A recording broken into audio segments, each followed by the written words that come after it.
Hello everybody, this is Krista and welcome back to Crochet Witch Tarot.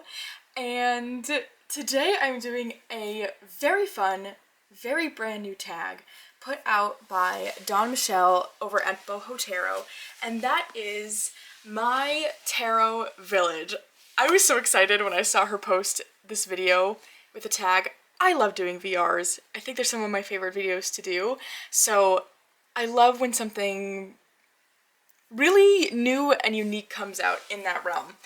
So the idea behind this tag is the concept of it takes a village when it comes to your decks. So looking at decks in different categories of kind of what purpose they serve in your own personal village. Am I making sense here? Dawn Michelle explains it a lot better. I don't think that made any sense. Kind of looking at decks and the different roles they play in the work that is important to you.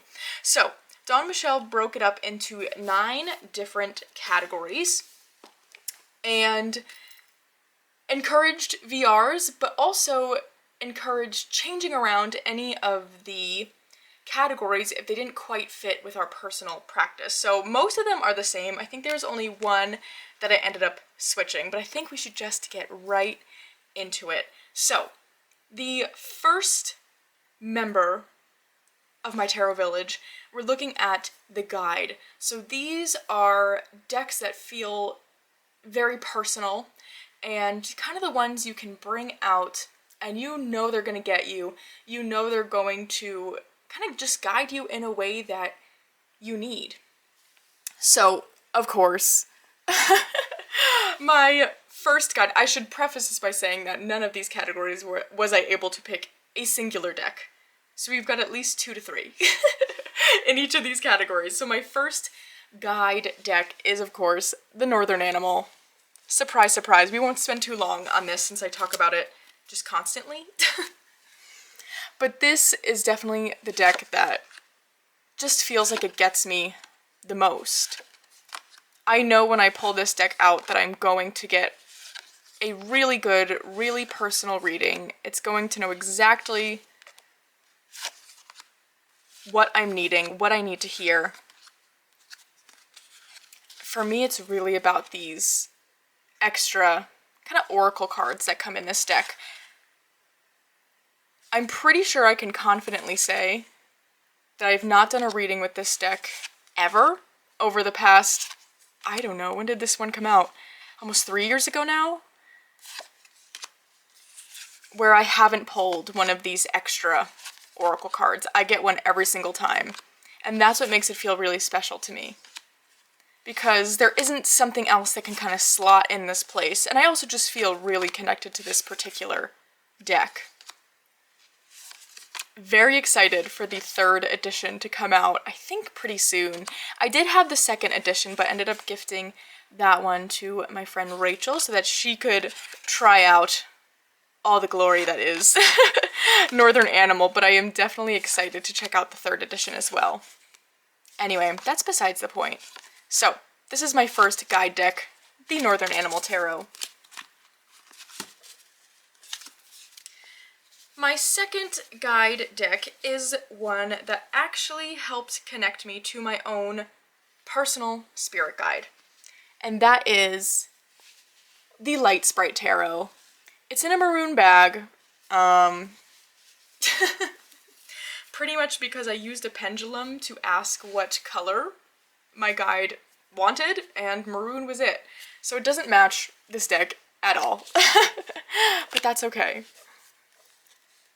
So this is a deck that actually was gifted to me by my friend Andy, and it arrived in the mail the same day I got a Say Hi to Your Spirit Guide reading from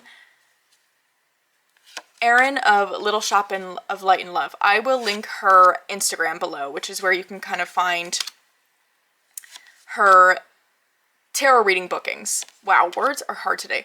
I have the day off today, so we are doing this early in the morning, which I don't know that I've ever really done. So words are coming out weird. Anyway, So it was this really cool lining up of moments where Erin was able to introduce me to my spirit guide, and it just felt like this really instant connection of, like, yeah, of course it's you. Like, I've known you, I just couldn't put a name or personality to you. And then this deck, which they pretty much instantly claimed, of like, here I am, now you know of my existence, I want this deck.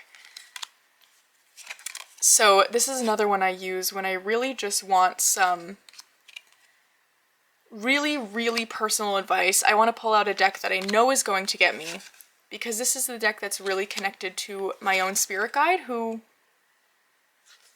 knows me pretty darn well, I would say. I also just really like this deck. I think it's so cute. It's linen cardstock. It's a good time. So yeah, I always get really, really spot on personal readings. Similarly with Northern Animal, where it's also decks that I can pull cards from, and it doesn't take me long to to get the message. I pretty much know exactly what's coming across to me. So that is the Light Sprite Tarot, and those are my guide decks. Next we have the Caregiver. So these are the support decks, kind of those quote-unquote hug decks, you could say. And for me, it definitely, hands down, goes to actually a rather new deck in my collection. The Way of the Panda Tarot. Now this is the mini, I think it's called the Baby Panda, which is so cute. But this is one that I have just instantly connected to almost like no other. Look at this green edging, by the way. It's so cute. This deck is so cute. But where this deck really shines for me is the full guidebook you can get off of Amazon. I'm sure you probably could get it on the creator's website as well. I'm not sure, but I know you can get it off of Amazon. So what makes this work so well for me as a caregiver deck is that each of these pandas in the guidebook, in their entries, they're given a name, they're given whole personalities, and it's just gentle in the right kind of way. I don't feel like this is one that is like way too nice to me sort of thing, but it makes things a little bit softer, where if I'm feeling kind of sensitive or just not wanting anything harsh, this is a deck I can really go to. But it gives such deep and meaningful readings through these pandas. I never considered myself much of a panda person, but this deck is just, it's really something special. They're so cute, and something about the mini size of this. I do actually think the creator is having a clearance sale of a bunch of their decks this weekend. I'll be sure to link that below, because it's something to check out. Oh gosh, I love this. It's so good to shuffle too. So that is the Way of the Panda Tarot. And the oracle I use as a caregiver is the Gentle Creatures Wisdom deck. I really love this one, and it really feels so comforting to me. And something about these creatures is almost nostalgic, but I don't know. I don't know quite to explain my feelings on them. But they feel like these just giant, lumbering, quiet, peaceful creatures. And something about that really just brings me such a sense of calm. I love the keywords in this deck also. But the artwork and the way the book is written, it's just really, it feels peaceful. I find this is one that is really good at slowing my brain down. That is a big thing for me. When it comes to that caregiver energy, I want decks that are going to slow my brain down. because usually when I'm feeling stressed or overwhelmed, it's usually that I am way overstimulated and my brain is going a million miles an hour. So a deck like this is something I can pull out, and when I pull a card, it just, I don't know, it makes my brain happy. It just, even looking at these now, I feel my brain being calmer, which is definitely something I look for in a Caregiver energy deck. So that is the Gentle Creatures Wisdom deck, and those are my Caregiver decks. Okay, so the next category Dawn Michelle had as the Muse. So decks that she uses to help with her creative work, which I think is really cool. I, though, don't tend to have that as part of my practice. While I do enjoy doing creative work, I don't find that I really do readings around that, honestly, at all. So this is the one category I actually replaced with one of my own, and I'm calling it the Animal Whisperer. So these are the decks I use to help me connect to animal energies, which is a really big part of my own personal practice. And the number one for me is definitely the Woodland Wardens Oracle.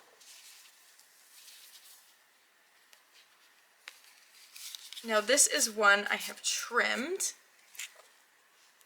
but this deck I really, really enjoy for connecting to animal energies, because these are animals that I see in the natural landscape around me. And that's something I really look for in a deck where I'm specifically using it in that spiritual practice where I'm connecting to animal energies. Because a big part of my practice is connecting to nature, and specifically the nature in my area. And this deck really helps me to do that. And I think it just also really encaptures these animals so well. I like that it gets built in a little bit to the Tarot Major Arcana. Not totally, but a little bit. I think the pictures are gorgeous. I love also that we get a plant energy as well, because it's something I'm interested in, but something that I struggle focusing on for whatever reason. So this just kind of sneaks it in there, which is really helpful for me. I just love these pictures. Aren't they so pretty? The hawk. I actually had a group of crows just before. I'm saying that they saved them. They saved the little songbirds that come to my bird feeder. I heard them squawking all of a sudden, and they don't usually hang around my yard, so I was a little surprised. So I went to look out and see what was going on, and saw 3 of them up in the trees, and then all of a sudden this big, I think it was a red-tailed hawk, swooped away from this vantage point where he was definitely watching that bird feeder and probably looking to make some of those birds his breakfast. But he didn't get the chance to because the crows saved the day, which I think is so cool. But I love this deck. It's really such a big part of my practice. That is the Woodland Wardens Oracle. Speaking of birds, the other deck I have in this category is the Feathered Omens Oracle. I chose this one because, as you can tell, well, I do incorporate all kinds of animal energies to my practice. One that I really pay probably the most attention to is bird energy. And so I really enjoy using this deck to connect to that kind of animal, and also to kind of relate the cards to what I'm seeing at my feeder and what's going on at the feeder. That is such a favorite part of my practice. It seems so simple, but I go out every morning and I fill the feeders if they need food, but I also put out sunflower seeds for the blue jays, because they really like sunflower seeds, and I get a lot of blue jays around me. Of course it feeds the squirrels as well, but that's okay. We like them too, as long as they don't touch my feeder, because they dump it out. That's the thing. They just dump the whole thing out. It's terrible. Oh, I had a house finch at my feeder this morning. It was really cool. There's been an owl in the yard as well. Okay. So yes, Animal Whisperer decks. We've got the Feathered Omens and Woodland Wardens. Our next member of the village is the Counselor. So Dawn Michelle explained this kind of like a family deck, and I gathered that these were decks she used in order to help sort of suss out situations going on with her personal relationships. And I thought this category was so cool because it's not even something I totally realized I was doing, but I do experience a lot of intense empathy, I guess you could say. My brain does this fun thing where if there's something going on with the people around me, I have a lot of trouble separating it out from my own emotions. What I mean by that is if someone close to me is feeling really sad, I will feel really sad, and I get really confused by that, and I don't very easily reason out that I'm not feeling this way. I'm just picking up on that. And because of that, in these moments, I really do tend to do a lot of readings, and I choose decks that purposefully don't feel emotionally charged, don't have a lot of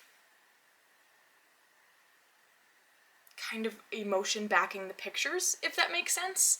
So, the one I really love to use for this is Pagan Otherworlds. Yes, I broke the seal. I know. What a crime. I just find these images to be really neutral, which is really helpful for me in these moments, because again, I'm recognizing that someone else is emotionally charged, and because they are, so am I. It just gets confusing, and so to reason that out and kind of get to the core of what's going on, this is a deck that really works for me. Again, because it feels like it just sits perfectly in this neutral space where I can do a reading and it doesn't feel like it's sort of on anyone's side, if that makes sense.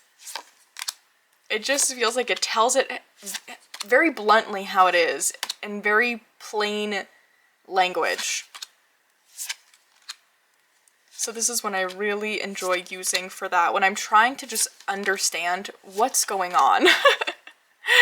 Because that's sort of what I tend to struggle with the most, of like, all right, what's actually going on here? What's my feeling versus the next person's feeling? And where does that line draw? And how do we resolve that? This is a deck I really love to use for that. The other deck I really enjoy to use in those kinds of situations is the Reclaim Oracle. Now, I started using this in this way because in the guidebook there is a spread. Let me just pull it out.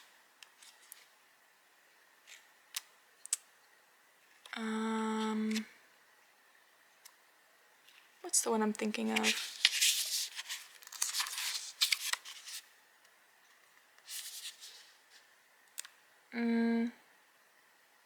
Okay, two spreads. There's one that is called To Understand Someone, where you're looking specifically at their emotion, why they're feeling that way, and how you can help.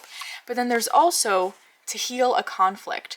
This I find really helpful.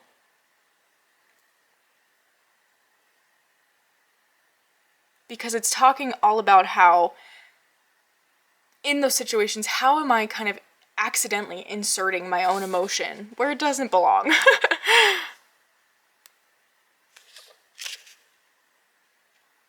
And then to really feel a feeling. The spreads in this book are just really good, so that's kind of how I started using it in this context. But it's another one that, while it's, you know, emotional in the way where the keywords are very intense, I guess you could say, to me it still feels that that it exists in a neutral space. And I think what I mean by that is that, like I was saying with Pagan Otherworlds, where it doesn't feel like it's taking my side or another person's side. It's very fair in the way it's gonna call anybody out. I think that's what I mean. Where I definitely have plenty of other decks that call me out, but not quite as bluntly as this one does. And that's what I need a lot of the time, where I feel like this deck kind of shocks me out of any sort of thought spiral I might be having, or confusion, the blurred lines kind of thing. I really love this deck for that. So these are my counselor decks, and it was Pagan Otherworlds and the Reclaim Oracle. Next up we have, ooh, that clap is probably so loud. My apologies. Next up we have the Priestess, which is spiritual work decks. So the first honorable mention I have to give, and be a little lame for a second, is my Cottage Witch Oracle, which is an oracle I recently created, and it fits for me in this Priestess category because it's a deck that I made entirely to connect to my personal practice and something I could really use in a spiritual way. So it just feels, of course, really personalized to me, so whenever I pull this out, there really is that instant connection. Because I chose the symbols and keywords in a way that made sense to me and made sense to my spiritual practice. So I had to give this one an honorable mention as a Priestess deck. Okay. Next we have the Embroidered Graveyard Oracle. This just feels really connected to deity and spirit in general, I would say. Ooh. It's very shiny, as you can see. But in a kind of general way, where I don't necessarily use this deck to connect to a specific spirit or a specific deity, although you can. But I find that it sort of just gives me a, almost like generally opens up that door, opens that connection for me. Which I find to be really helpful. I really like using this deck to see sort of advice from spirit, sort of what they want me to be focusing on.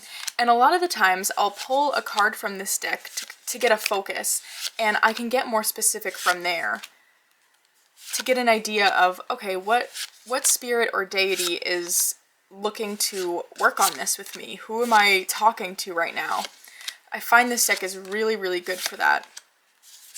And it just feels special and mystical because of all the beautiful shininess.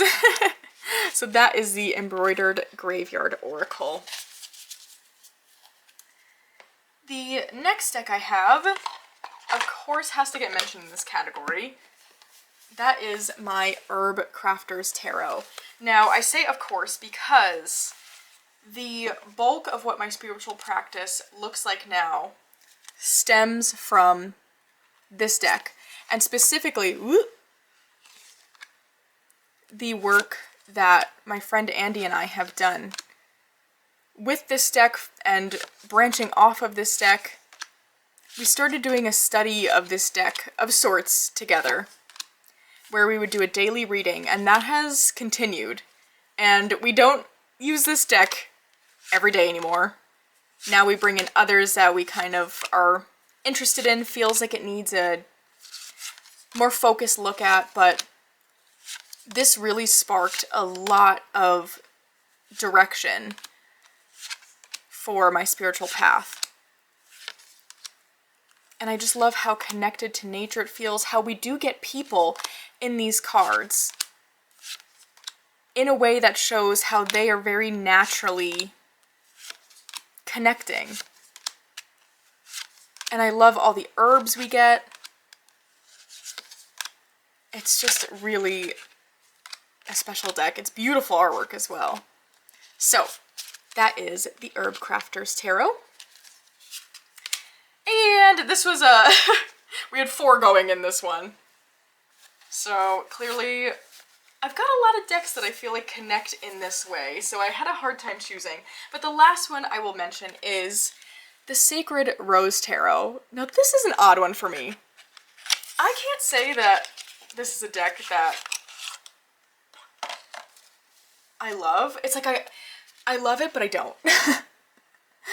It's one of those things where the images kind of creep me out a little bit, but I know it connects to something in a really special way. To me, it feels like it connects both to deity, possibly the fairies I work with.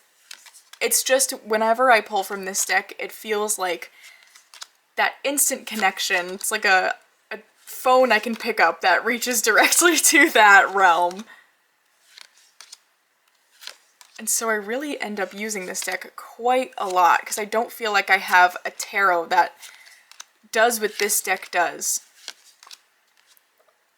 It's just so, like, the figures are so wacky and kind of cheesy in a way. I don't know. I feel like I've not seen much of this deck, but it's one where I feel like we all probably have a deck like that where it's like, why do you work so well? I never would have picked you, but here you are. And we love this deck for that. So that is the Sacred Rose Tarot, and that is my last Priestess deck. Our next category is the Elder. So these are the decks you go to for that sage advice, that real kind of elder wisdom. Now the first one I have is actually my Brian Froud Faeries Oracle. This oracle just really feels like it connects to the Fae realm in a way that no other deck I have does. And it feels like it's really pulling on the wisdom that a more kind of wild Fae has to give. And that's what I really love about this deck. I always leave pulling a card from this with a lot to think about. So it really feels like, well, not necessarily that elder energy per se, almost like a wise one. That ancient kind of wisdom. That's what I feel like really comes through with this deck and is the basis for a lot of the Fae work I do. So that is the Brian Froud Faeries Oracle. My next two are definitely more of that true elder energy that I tend to work with. And the first is the Weaver's Oracle.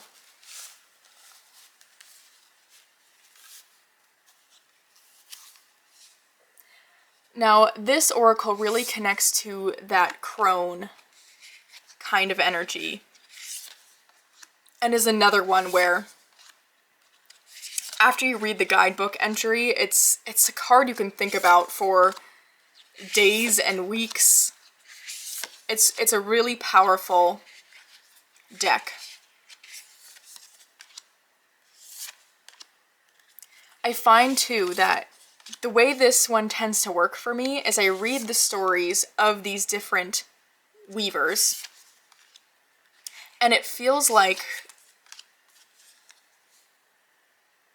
it really feels like I'm getting advice from them, or sort of pushing me to imagine myself when I get to this crone stage of life,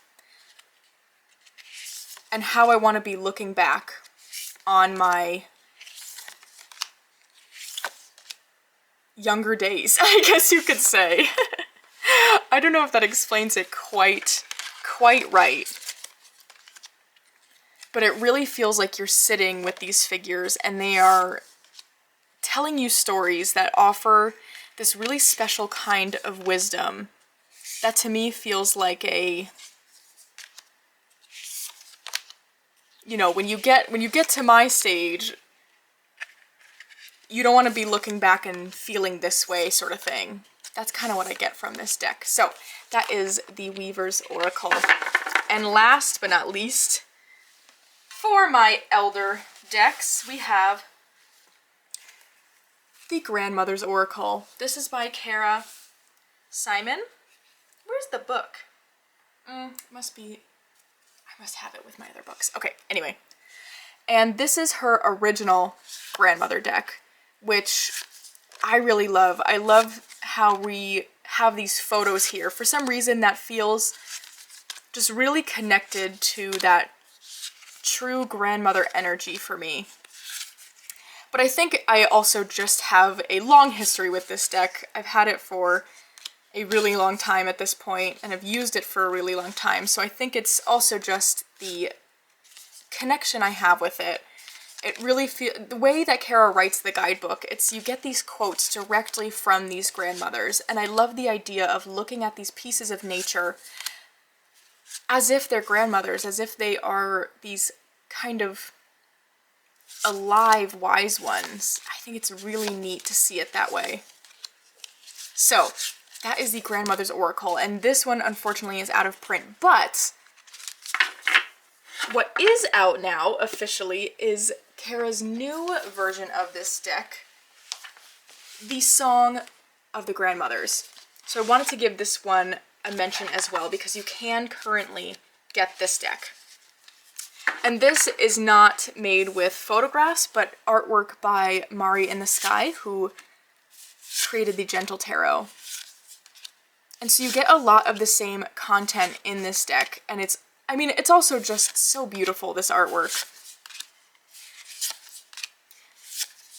This one connects for me in a different way, I think, though, because I have that connection with this one, but again, it really covers the same bases and is a really, really beautiful, well thought out deck.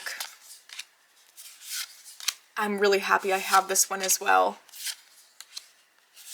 To me, this one, I don't really know how to explain the difference. This one feels connected to the spirit of things. I think because I look at these images as that grandmother energy, for this one, I feel like I'm connecting more just to the general energy of these cards. And like the animals and plants and spaces attached to the cards is what I mean. But in the guidebook, you still get the grandmother quotes. It's just so beautiful and well thought out. And so I wanted to give this one a message because although you can't get this one anymore, this is readily available now. It just came out and it is gorgeous. I really love this one as well. So those are my Elder decks. Our next village member is the Teacher. So Dawn Michelle posed this as kind of your study decks. Now, that for me is hands down the Wildwood Tarot. This is a deck I have been spending quite some time with, and I've really been loving. I love the images. I trimmed my copy to make it borderless. I really like how the pictures come out with this one. But this is a deck that there's just so many things you can do with it. I do use it for regular readings, but there is also the option to follow A Year in the Wildwood. So I do have that book as well. And the whole premise of the Wildwood is that the different suits and major arcana kind of bring you through the changing seasons and looks at the energy of those cards as it relates to the changing landscape around you. I'm trying to think of the practice that it connects to. I think it is sort of like an animistic type calendar, question mark, but it's been really interesting to work with this deck in this way. So right now, for example, we are in the time of the stone suit, which is Pentacles, which really makes a lot of sense because now is when we're starting to slow down. We're starting to reserve our energy, take stock of what we have around us. It's just it's so neat. I really love using this deck in that way. And what I have been doing is pulling out the cards of the time we're in. And I'll read through the book when it's time to change them. So right now, for example, we are in the King of Stones as well as the Two of Stones. So it's been really neat to see how these cards really do reflect in my day-to-day life. Now I also have the Wild Magic Wildwood Tarot Workbook, which has really been cool to go through as well. So I think I've got pretty much all of the books you can to go with this deck. So it's just really multifaceted. I just love that I can use it to do just kind of regular daily readings, but I can go so much deeper with this deck. And it also really connects to my own spiritual practice, how I kind of view the world around me. So this has been a really cool deck to get more into. Now, my other study deck I wanted to mention is the Conjure cards. Now this is more of a kind of classical study deck, I guess you could say, because this is just one that I am really working on getting to know, and getting to know the system, the symbols on these cards. It's very different for me, a very different way of reading. And I've really loved simultaneously learning the culture around this type of divination. So learning about the practice of conjure magic, the folklore of Appalachia? I don't know what's right to say. Does anyone know? But anyway, so this is one that I really am just kind of in a very classical way studying. So it feels like a teacher because I'm just learning something completely new with this deck, which has been really exciting. I do plan on doing a video once I have gotten a little bit more under my belt with this deck, but it's been really just fun and different. So those are my study decks. Next up, we have the Outsider. So the decks that don't quite belong with the rest of your collection. This category was cracking me up because I instantly knew exactly which one I was gonna pick. And that is the Golden Age of Westerns Tarot. I don't know. I don't know how to explain this one. I got this used in one of the Facebook groups. I had never seen it before, which makes sense because I am not particularly a fan of cowboys. I have quite literally never seen a Western film. I saw it in one of the Facebook groups and was like, what is that? Looked it up and it still was, what is that? And so I needed to have it, kind of thing. And it brings me just the weirdest kind of joy. And I don't know why. Why do I like this so much? It is so polar opposite from anything else I have, any sort of practice. It does not fit into any practice I really have. But I love it anyway, and I use it anyway. I know nothing about old Westerns. Truly nothing. The closest closest, and it's not even correct. The closest I could get is that I've seen most of the Andy Griffith Show. But that's not, like, it's not Western. So that just goes to show you, I really don't know anything about Westerns, yet, I don't know. I love this deck, and I love the backs. They are so obnoxious in the best way possible. I don't know, it brings me a lot of joy. I really love bringing this one out. I don't know, it's my cowboy deck. For whenever I need cowboy energy. I don't know, I just love it. So that is my first outsider deck. I've got one more. And that one is the Mood Oracle. I'm gonna flip through these cards, but just profanity warning. There's a lot of profanity in these decks, and that's exactly what makes it an outsider. That's not usually my personality at all. It's not really my sense of humor, but I just think this deck is so hilarious. And I got this one when one of my friends was just going through a really hard time, and I just felt like she could use a daily card that was just funny. And that's what it had to offer, was just being funny. These cards are ridiculous. Oh my gosh, but they crack me up. And it served that exact purpose so perfectly.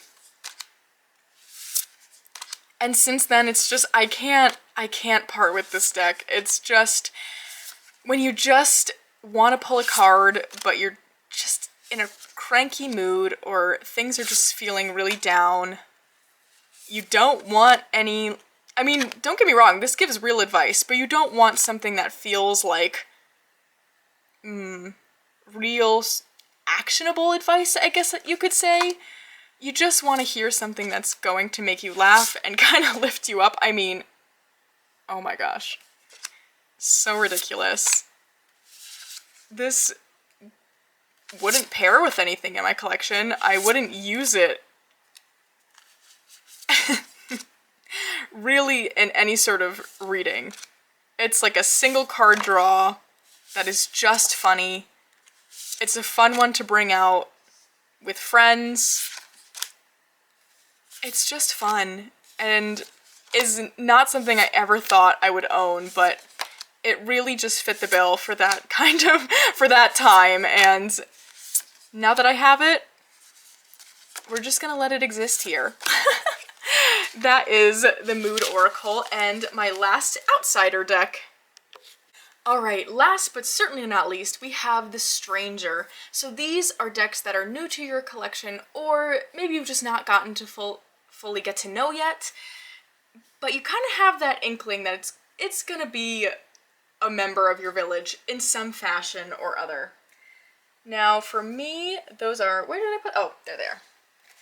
The first one is the Pythonic Tarot. Now this is very new to me, but it's a deck that, actually I saw it on one of Dawn Michelle's videos. I think it was her Dark Mother decks, that kind of working with that energy. That video alone, fantastic, and it's the first time I really kind of heard about that sort of energy, and I knew it was something I needed to look into, and I saw this deck, and I don't know, it was just one of those feelings of like, that's gonna be important, I need to pick that one up. So I did. I'm still in the process of getting to know this one, but it has just felt so powerful already. It really does have that darker energy to it, which has been really cool to start playing around with and getting to know. And it's one of those decks that as soon as I saw it, and then certainly as soon as I got it in, it felt like it was going to be important. And then I was going to do some sort of important personal growth work with it. I mean, and not to mention that the pictures are gorgeous. The way I've been working with this one so far is to do kind of a single card draw so I can read the guidebook. The guidebook is also really fantastic. I don't know, it's one of those that I really felt instantly connected to, even without seeing it in person. Which hasn't happened in quite some time, where, because usually I deliberate over getting decks, and if it's one that's hasn't just come out, I'll try and find it used and wait on it that way. This was the first one in quite some time where I did not look into it aside from seeing it in Dawn Michelle's video and just instantly purchased it. And I still stand by that decision. I just know it's going to be something really special. So that is the Pythonic Tarot. And the other deck I have in this category is the Tarot of the Hidden Realms. I've had this one for a bit now, but I still feel like I'm getting to know it. And it's another one that I've already had just really, really powerful readings. I love that it is connected to the Fae realm, because that is something I really work with quite often. And it feels like the tarot deck that is connecting me to that. Because I've got my Faeries Oracle, that really, really connects me to the Fae realm, but I didn't really feel like I had a tarot that totally did that for me. But this one feels like it's it.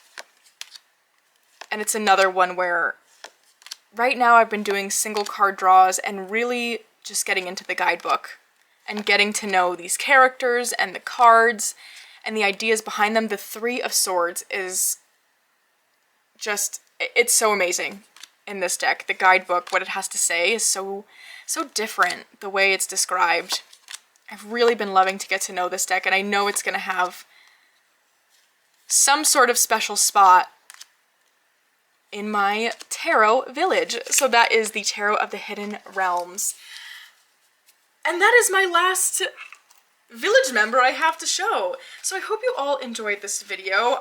This tag was just so genius. I had so much fun watching Dawn Michelle's video. I will definitely be sure to link that below, and also list my decks along with the prompts in case any of you want to also do a VR, or also just even leave in the comments below what you would pick. I just think this is so fun. I love seeing, I mean, really, I love seeing what's in people's collections, but beyond that, I love seeing how different decks get used, and especially with these categories, it's showing like in some sort of really meaningful way to different people, which I think is so awesome.